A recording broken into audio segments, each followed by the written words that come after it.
गरमी के दिन पिया हो गरमी के दिन कट गेल जाड़ा चढ़ल गरमी के दिन पिया हो गरमी के दिन सीना से चुभे पसीना बेला हो कालो नहीं जाए हाय रे कुली करे वाला चोली दे पिया मंगा हाय रे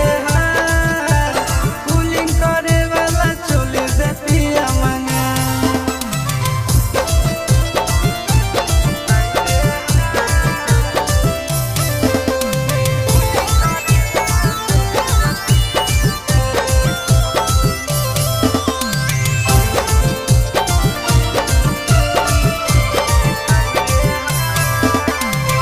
भीज जाए साया साड़ी भीजो है बदन पिया करहूँ फिकर तनियो तोरे हक धन पिया भीज जाए साया साड़ी भीजो है बदन पिया करहूँ फिकर तनियो तोरे हक धन पिया भीतर वाला बात देवरा से कहलो नहीं जाए हाय रे कुली करे वाला चोली दे पिया मंगा हाय रे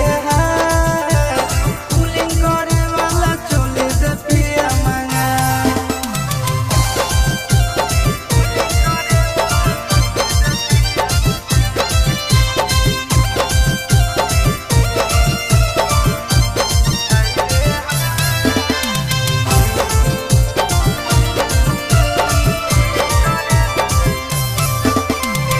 नहीं हो घर में पंखा कूलर नहीं हो पिया ऐसी हो या हो चढ़ली जवनिया में गर्मी लागे बेसी हो नहीं हो घर में पंखा कूलर नहीं हो पिया ऐसी हो या हो चढ़ली जवनिया में गर्मी लागे बेसी हो अहो नंदन आशीष सैया तोहरा बातों नहीं बुझा हाय रे